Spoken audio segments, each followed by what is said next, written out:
Hello students, आज हम पढ़ेंगे रेस्पिरेशन इन इनवर्टिब्रेट्स, जो कि इसका पार्ट 2 है। इसके पार्ट 1 में यानी कि पिछले लेक्चर में हमने कुछ एनिमल्स में एक्वेटिक रेस्पिरेशन के बारे में डिस्कस किया था, जो कि जल में रहने वाले इनवर्टिब्रेट है और उनमें किन विधि के द्वारा रेस्पिरेशन होता है। आज इसी को आगे कंटिन्यू करते हुए हम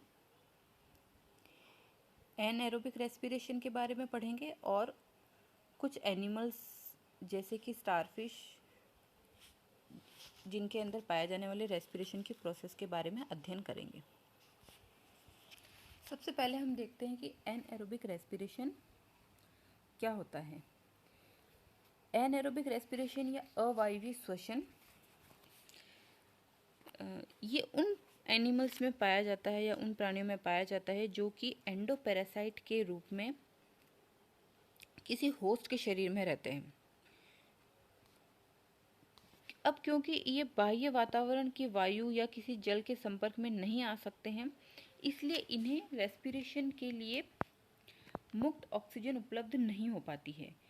इसलिए इनमें एनएरोबिक रेस्पिरेशन पाया जाता है। और on average they are able to use only 1/20 part of energy from the available nutritional content, यानी कि बहुत कम ऊर्जा को ही ये यूज़ कर पाते हैं। इस प्रकार के श्वसन में भोजन का जो एनएरोबिक ऑक्सीडेशन होता है उसमें कम ऊर्जा प्राप्त होती है। और अगर हम इसका उदाहरण देखें तो फेशियोला हिपेटिका, जो कि एक एंडोपेरासाइट है, या लीवर फ्लूक और टीनिया सोलियम, इन दोनों में ही एनएरोबिक रेस्पिरेशन पाया जाता है। इन दोनों के बारे में ही हम आज अध्ययन करेंगे। सबसे पहले लीवर फ्लूक। फेशियोला या लीवर फ्लूक एक एंडोपेरासाइट है। इनमें एनएरोबिक रेस्पिरेशन पाया जाता है और इसे एनऑक्सीबायोटिक रेस्पिरेशन भी कहते हैं। लीवर फ्लूक को मुक्त ऑक्सीजन उपलब्ध नहीं होने के कारण ये एनएरोबिक रेस्पिरेशन या फर्मेंटेशन के द्वारा ऊर्जा प्राप्त करता है। इस प्रोसेस में शरीर में जो संचित ग्लाइकोजन होता है उसको पहले वसीय अम्ल और कार्बन डाइऑक्साइड में बदल दिया जाता है। इससे ऊर्जा मुक्त हो जाती है। अगर हम इस प्रोसेस की बात करें तो इसमें कुछ स्टेप्स पाई जाती है। जैसे कि पहले जो ग्लाइकोजन होता है वो ग्लाइकोलाइसिस की प्रोसेस के द्वारा पायरुविक एसिड में कन्वर्ट होता है।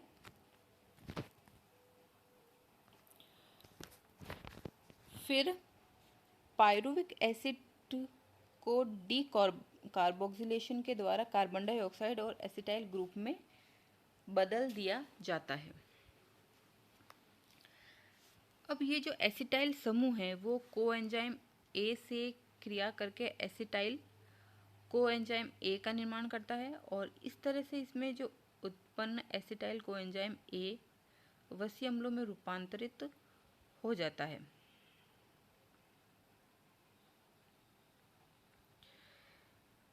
इस क्रिया में उत्पन्न जो कार्बन डाइऑक्साइड है वो शरीर की सामान्य सतह के द्वारा डिफ्यूजन के द्वारा बाहर निकाल दी जाती है, जबकि जो वसीय अम्ल है वो उत्सर्जित तंत्र के द्वारा उत्सर्जित कर दिए जाते हैं। क्योंकि इस प्रोसेस में ऑक्सीजन यूज्ड नहीं होती है, elemental oxygen is not used in this process of energy production and therefore the process is called the anaerobic respiration और fermentation। इसलिए इसे अवायवीय श्वसन कहा जाता है।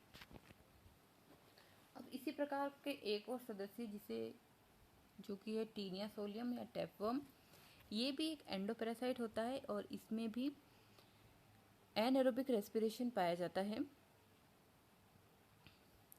ये ह्यूमन की इंटेस्टाइन में पाया जाता है, जहाँ पर कि ऑक्सीजन की बहुत कमी होती है और ये भी एनाएरोबिक रेस्पिरेशन या फर्मेंटेशन के द्वारा रेस्पिरेशन की क्रिया करता है। क्योंकि ये भी एक एंडोपैरासाइट है, इसलिए इसमें भी रेस्पिरेशन के लिए कोई विशेष ऑर्गन नहीं है। और इसमें जो स्टोर्ड ग्लाइकोजन है वो ग्लाइकोलाइसिस के द्वारा कार्बन डाइऑक्साइड और वसीय अम्ल में कन्वर्ट होता है और एनर्जी मुक्त होती है। और टीनिया में वसीय अम्लों के अलावा कुछ कार्बनिक अम्ल भी उत्पन्न होते हैं। इस प्रकार से टीनिया में जो श्वसन क्रिया होती है वो लगभग लीवर फ्लूक की तरह ही होती है।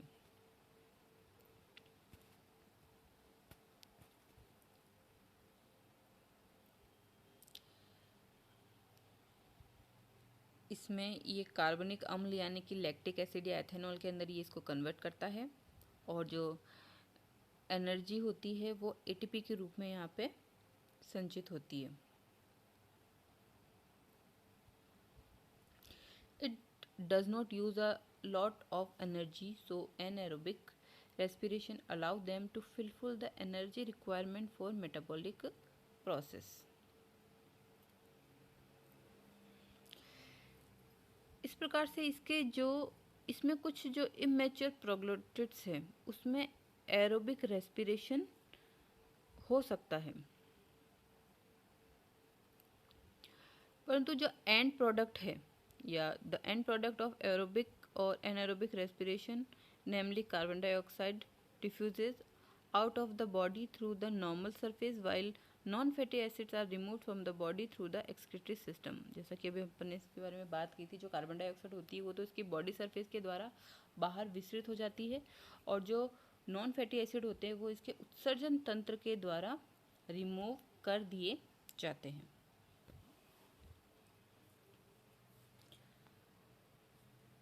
अब नेक्स्ट हम बात करेंगे स्टारफिश यानी कि एस्टेरियाज में होने वाले रेस्पिरेशन की। ये एक जलीय प्राणी है। एस्टेरियास एक जलीय प्राणी है। ये समुद्र के जल में पाया जाता है और इसमें श्वसन के लिए स्पेशल ऑर्गन्स होते हैं जिन्हें डर्मल ब्रैंकियाई या पेपिली कहा जाता है। इनके अलावा इनमें ट्यूब फिट्स भी होते हैं जो कि रेस्पिरेशन में हेल्पफुल होते हैं, परंतु मुख्य रूप से ये लोकोमोटरी ऑर्गन्स होते हैं। जो ट्यूब फिट्स होते हैं वो मुख्य रूप से लोकोमोटरी ऑर्गन्स होते हैं। एस्टेरियास की जो एबोरल सरफेस होती है उस पर डर्मल क्लोम या जो पेपुली पाए जाते हैं, यही एस्टेरियास के प्रमुख श्वसन अंग होते हैं। पेपुली जो होते हैं वो बॉडी वॉल की सरल खोखली और एक तरह से पारदर्शी बहिर्विद्या होती है। इनकी बाहरी और भीतरी दोनों सतह पर सिलिएटेड एपिथेलियम का आवरण पाया जाता है। ये सीलोम से व्युत्पन्न होते हैं और इनकी जो कैविटी होती है वो सीलोम से सतत रहती है। एस्टेरियास में भी श्वसन इन पेपुली की सतह से जल तथा सीलोमिक द्रव के बीच में विसरण विधि के द्वारा होता है। इसकी बाहरी सतह पर उपस्थित जो सीलिया है वो जल को निरंतर हटाते रहते हैं, अतः पेपुली की तरफ निरंतर जल धारा उत्पन्न होती रहती है जो कि जल को एक तरह से नवीनीकृत करती रहती है और जल में जो घुली हुई ऑक्सीजन है वो विसरण विधि के द्वारा सीलोमिक द्रव में विसरित हो जाती है।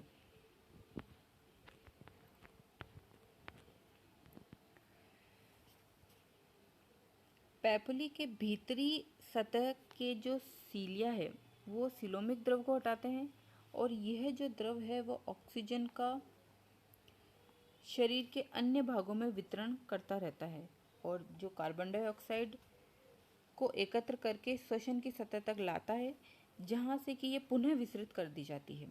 तो इस तरह से इनके द्वारा निरंतर इसमें रेस्पिरेशन की प्रोसेस होती रहती है। ट्यूब फिट वैसे मुख्य रूप से ये तो लोकोमोटरी ऑर्गन होते हैं, परंतु पतली भित्ति होने के कारण इनसे भी विसरण की विधि के द्वारा गैसों का एक्सचेंज होता रहता है, इसलिए कहा जा सकता है कि ये भी रेस्पिरेशन में हेल्पफुल होते हैं।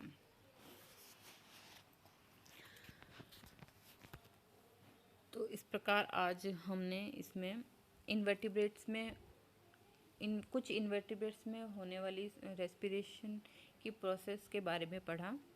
Thank you.